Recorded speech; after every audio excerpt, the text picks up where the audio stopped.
नमस्कार मित्रांनो, शुभ सकाळ. सकाळचे 7 वाजलेले आणि आम्हाला जायचं होतं माझ्या भाच्यांना सोडायला आणि स्कूलला. मतलब बुलेट काढली आणि बुलेटला स्टार्टर मारलं तर बघितलं तर वेगळाच आवाज येत होता. मतलब सायलेन्सरच गायब होतं बुलेटचं. अरे बापरे, म्हटलं आता असं कसं. आणि पप्पांना फोन केला, म्हटलं पप्पा सायलेन्सर काय झालं हो.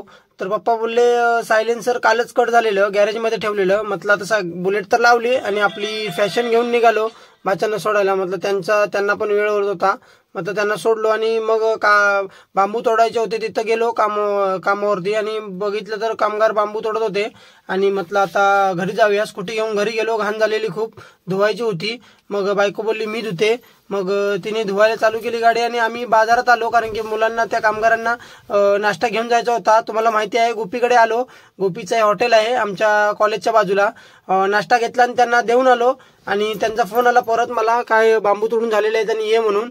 आणि गाडी घेऊन निघालो बांबू आणायला, कारण की आता घरी आणून ठेवायचे होते. त्याच्यानंतर त्याच्या तरट्या बनवायच्या होत्या, ज्या आम्ही परांजीसाठी वापरतो प्लास्टर करताना बाहेरून.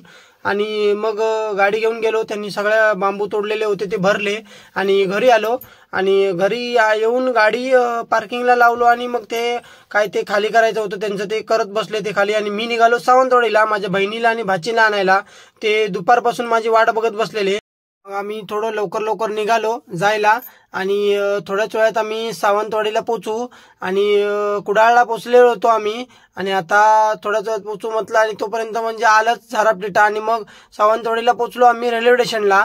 रेल्वे स्टेशन कुठलं एअरपोर्टच वाटत होतं, जसं कुठल्या तरी मोठ्या एअरपोर्टवर आलोय. म्हटलं एअरपोर्टचं थोडं शूटिंग घेऊया म्हणून थांबलो आणि मस्त असं शूटिंग घेतलं. एअरपोर्ट सारखं वाटत होतं आपलं रेल्वे स्टेशन सावंतवाडीचं. आणि एकच नंबर काम केलेलं मित्रांनो. असं म्हणजे सगळेच रेल्वे स्टेशन आपले असेच एकदम मस्त बनवलेत. आता कणकवलीचा म्हणा, सिंधुदुर्गचा म्हणा, आपला रत्नागिरीचा म्हणा, म्हणजे कुडाळचा म्हणा, असे मस्तच सगळे. आणि त्याच्यात हा सावंतवाडीचा पण एकच नंबर वाटत होता. लांबून तर बघितलं तर असं वाटत होता कुठला तरी मोठा एअरपोर्ट आहे असं वाटत होतं. आपली कार समोर लावलेली होती आणि लांबून असा व्ह्यू घेतला आणि आम्ही निघालो जायला परत, कारण की भाच्या आपल्या वाट बघत होत्या. तुम्हाला माहितीच आहे कधी येतोय मामा, कधी येतोय म्हणून. आणि निघालो परत जायला आणि पोचलो तिथं भाच्यांकडे. आणि बायकोने घेतलं ते बारकीला आपल्या, खेळत होती. आणि मग मी पण तिला घेतलं थोडा वेळ आणि म्हटलं आता निघूया घरी जायला, कारण की घरी वेळ झालेला जायला आपल्याला.